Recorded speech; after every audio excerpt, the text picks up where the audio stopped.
My juice down in the club. I always keep that shit on top. My piece flash like a disco ball. I dance like I don't give a fuck. I flush my juice down in the club. I always keep that shit on top. My piece flash like a disco ball.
Good evening, South Tama Trojan fans. Welcome to another week of football, Friday Night Lights, and we are live from TT Cranny Field over in Grinnell, Iowa.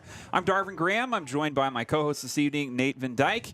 Nate, beautiful night again here for South Tama football. I think we've been spoiled this year. We've had a lot of nice Friday nights. We're going to get hit these last 2 weeks. It just feels like we're glutton for punishment. But we're audio only this evening, so we're just going to have kind of a radio feed for you here, but we will be with you kind of the duration of the varsity game. Right now, we've got about an hour of pregame show coming your way up until 7:30 when we have kickoff scheduled. Right now, the Frosh game is in the fourth quarter. 8 minutes to go. Kind of just got things going in the fourth.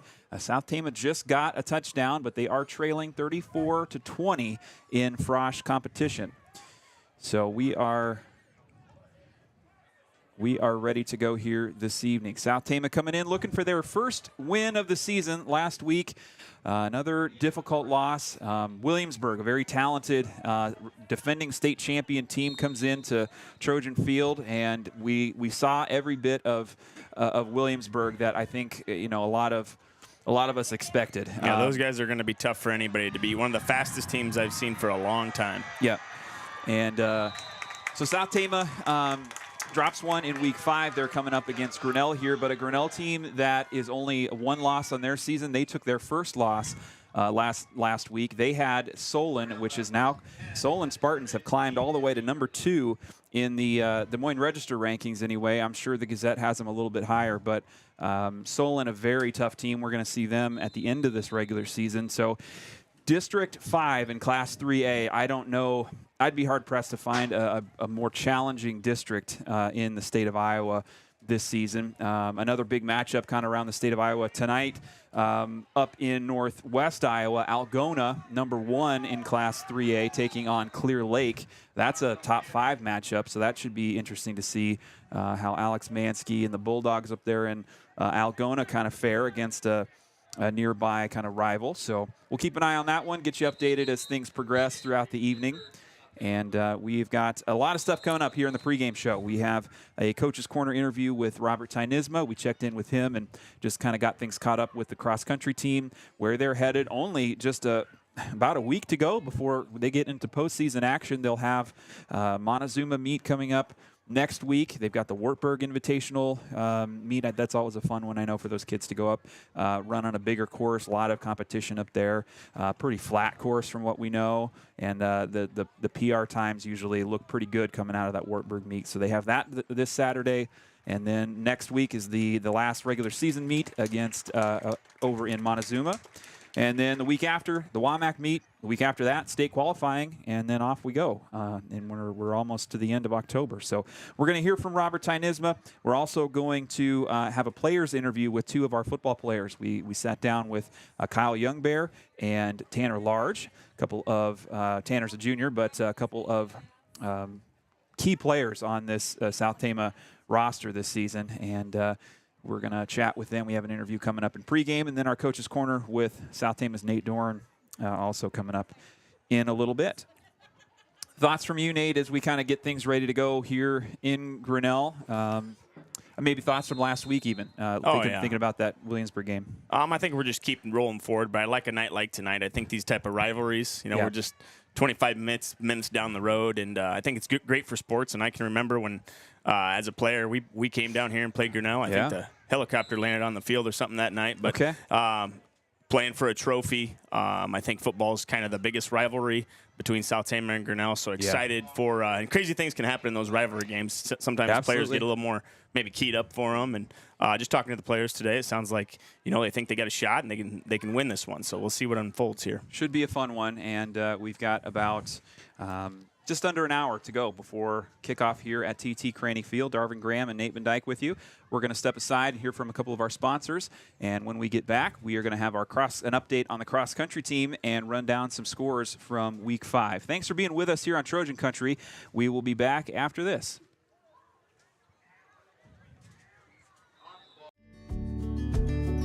Meet Tommy Hexter, a fresh voice ready to represent Iowa House District 53. Born and raised with values rooted in hard work, Tommy knows what it means to roll up his sleeves and get things done. At just 24, he's already built a record of service and dedication to rural communities. Tommy believes in running our government like a responsible business, reinvesting in what matters most, our people. He's standing up for public education because our kids deserve the same top-notch learning experience Iowa was once known for. He's fighting for small businesses and family farms to keep more money right here in our communities and to challenge the big corporations that want to take over. And most importantly, Tommy is committed to ensuring everyone has access to good food, healthcare, and housing, because no one should be left behind. This November 5th, vote for Tommy Hexter, the candidate who's not just another politician, but someone who truly cares about our future. Join us in making sure Iowa remains the fields of opportunity for all. Paid for by Tommy Hexter for Iowa.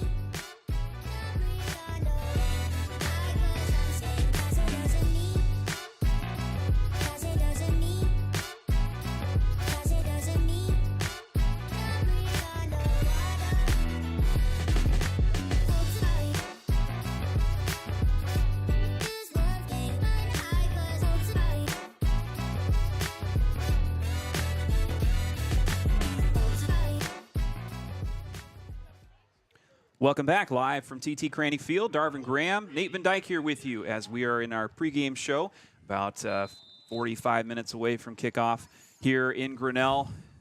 A quick update on the Frosh game. Grinnell just scored a touchdown. They are now leading 41-20 as they have 5:47 in the fourth quarter yet to go. Kind of was a pretty close game until in the second half. Yeah, it came in. It was a one-score game. Yeah. They've kind of traded scores here in the fourth quarter, but Grinnell has got the last word thus far. All right, so let's take a look through some scores from Week 5. It was a busy week as everybody across the state got into district play. And there was a ranked matchup here in District 5 already to start Week 1, or it's kind of first district competition. Number 2, Solon against Grinnell. Grinnell traveled over to Solon, and it was a win for the Spartans. Number 2, Solon defeated number 10, Grinnell, 26-7 in Week 5.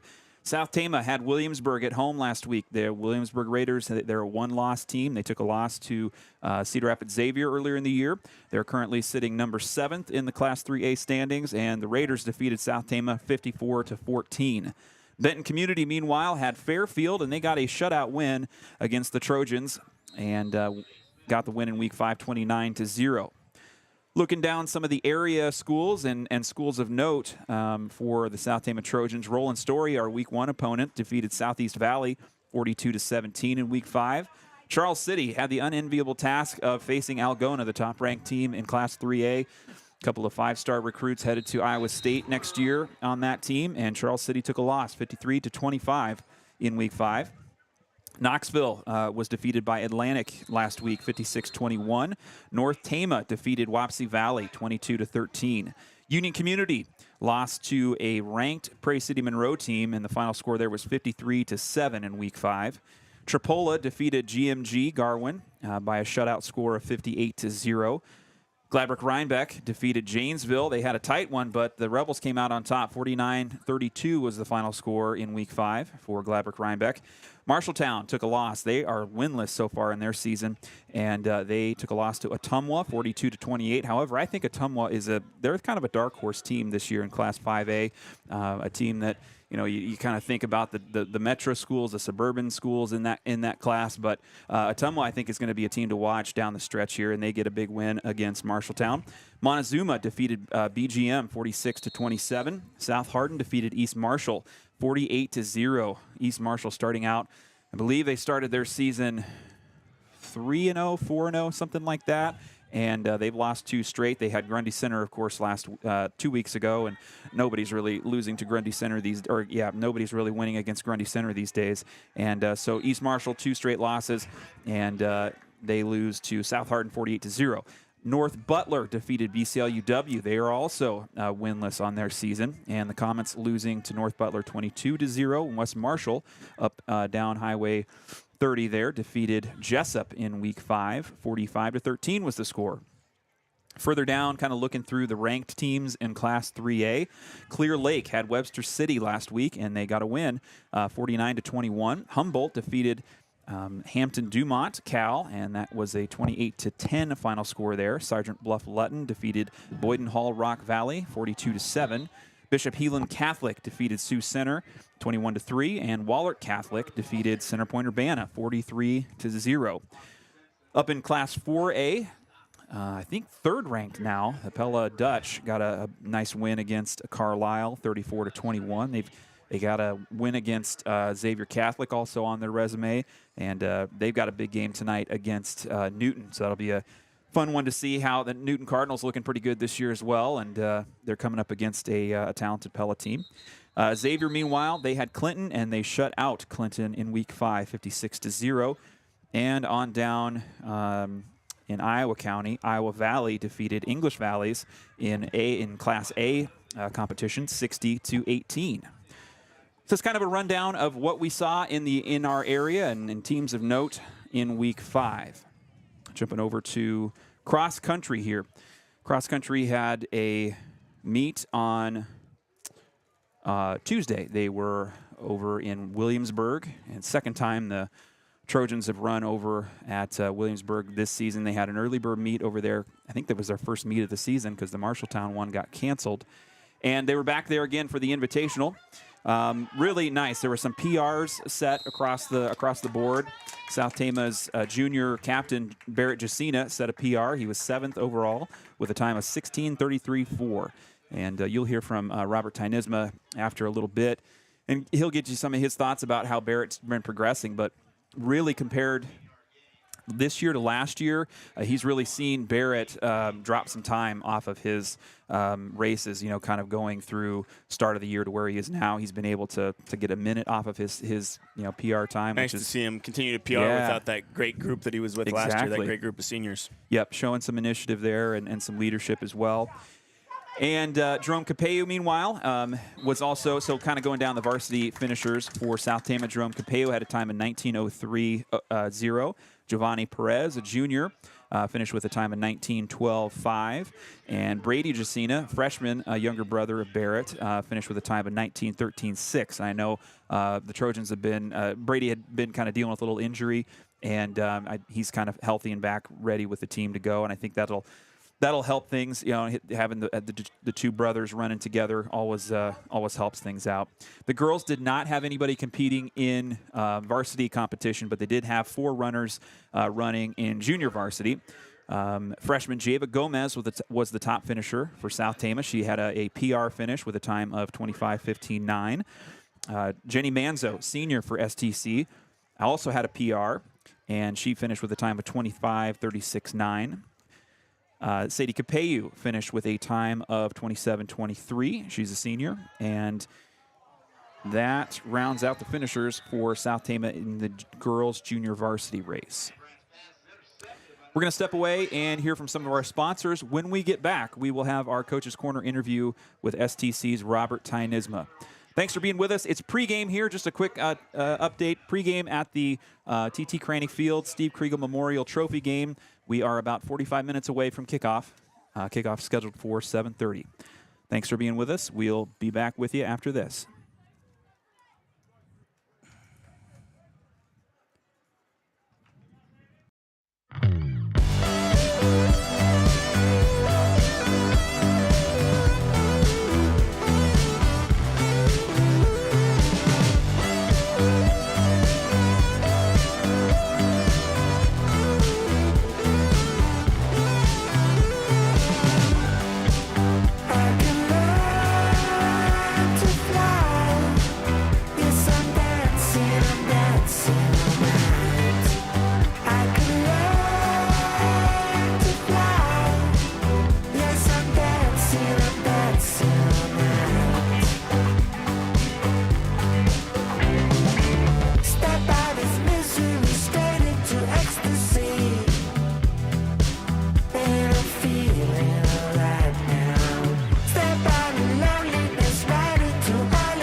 time for another Coach's Corner, and we're talking cross country with our head cross country coach, Robert Tynisma.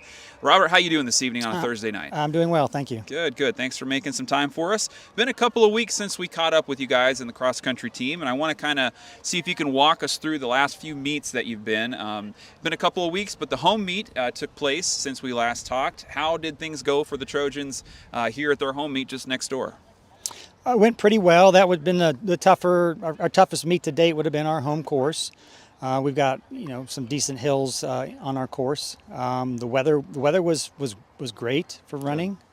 We had 13 teams here, mostly from the local area, mostly. Yep. And Grinnell was here, and Barrett Jacina was continuing running well, and then our other guys ran well for our home course. We had several of them that did PR. Yeah. The girls are still coming along, making improvements. So we were pleased with the performance. With that race, I believe there was not a JV section. You just kind of ran all the high school kids together. How was that experience for some of the kids that have been running JV so far? Did that feel any different for them? Did that help them? How was that for those kids? It kind of depends on the meet on when they do that, but usually it's because the numbers are kind of low, either JV wise or the varsity level wise, and they'll combine the races. It didn't have much of an impact on most of our runners. They all ran kind of where we expected them to run. Good. So looking a little further down the calendar then, you guys were next at Newton and then again at Williamsburg the second time that you'd ran there this year. How did things go for STC at those two meets? Newton is a new meet for us. Last year would have been our first year running there, but it was canceled due to weather. Okay.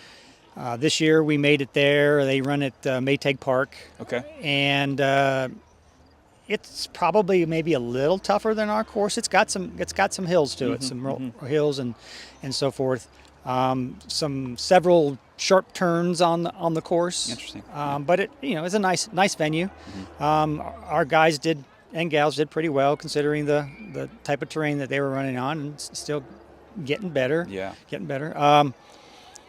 Williamsburg, which we ran this past Tuesday. Yeah, which we've been there previously early in the season, and then we come back and run there. Everybody ran extremely well at that meet. Barrett had a 30-second PR. Oh, wow. Our other guys had minute and a half PRs from their earlier races. The girls had PRs. So, everybody that's good to see at this particular point in the season, to see those gains. So do you feel like the earlier race that you ran there played a role in those kids maybe feeling more acclimated to that course and ready to go once they got there this past week? Somewhat as a familiarity. Also, between that race and the second time, we ran some tougher courses. We had some more hills involved, so they're getting stronger from doing that. And this course is relatively flat, so you would expect some pretty good times on it anyway. But those are significant PRs for many of those guys. So you talk about the recent PRs at Williamsburg. Can you talk a little bit about the improvements that you've seen in this group of kids, particularly at the high school level? Where have they improved from where they started in August to where we're at now here in early October? Much of it is figuring out the pace, and it's probably the key is that first mile. Yeah. For some of these guys, the tendency is to go out too fast. And we've been working in some of our workouts and trying to get them to feel this is your pace that we're looking for, and don't go out too fast. Run your race, and that's finally starting to kick in. Yeah, that's great to see. We're going to talk a little bit about Barrett Jacina. He's that returner from the state qualifying team last year. I checked this morning. He was ranked 20th currently in Class 3A. That's a great accomplishment for him. How has his development come along this season, now in his junior year, in a very different now leadership role compared to last year where he had a whole bunch of seniors in front of him? Yeah, he's kind of taken over the leadership role. Right now he's our only captain that we have on the team. I do have another probably possibility of someone that I might elevate to captain before the end of the season. He's focused. His goal, is to get to state. He's doing what he needs to do. He's taken off some decent times from last year. He's very pleased with his progress. I think last year he didn't take off a big chunk of time. Okay. From the beginning to the end of the season. Yeah. But this year, he's a minute or more he's taken off. That's great. So he's fired up and he's looking forward to the end of the season. That's exciting. We're looking forward to it too. Health-wise, sometimes injuries play a role at this time of the year with kids running a lot each week. How is the health of your squad as it comes into the last month of the season? The boys' side, we're looking pretty good. We had a couple guys that were banged up that we didn't run them at Newton. Okay. We rested them through the Newton meet and to get them ready so that they could run at Williamsburg. They're right now they're in good shape. Okay. The girls' side, most of them are healthy. I do have one that's still kind of nursing an injury that we're trying to get healthy. Good. Looking ahead, a couple of meets left on the regular season schedule. Can you walk us through what those are, where those are happening, that sort of thing? Yes, we have this Saturday. We have a high school only meet at Wartburg, the Steve Johnson Invitational, and that's usually a pretty good course to run. I'm fairly flat. Get some good times on that one too. Good competition, so it kind of gets you a little bit prepared for a state meet environment, which is kind of why we scheduled that one. And then next Thursday, Montezuma will be the end of the regular season, both high school and middle school. Yeah. And then the following Monday, we'll have our middle school conference meet at CPU. And then the following Thursday will be our high school conference meet at Marion.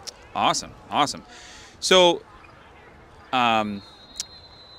we don't yet know where South Tama's state qualifying meet is going to be. We know it's one of, I think, maybe 5 locations, and South Tama's kind of centrally located between a bunch of them, so we could, in theory, go several different places. Yeah. Thinking kind of from Barrett's side of things, as he's the kind of odds favorite to be looking towards that qualification, is there a preference from him, to end up at one of those locations over another? Has he run at any of those courses before? Is he thinking about that at all? Let's see. Pella, we haven't run at that site recently. Okay. Solon, I've been there before. We've run at that one before. Barrett has, I don't know if he's run at that one or not. Okay. Gilbert, we've never run at Gilbert.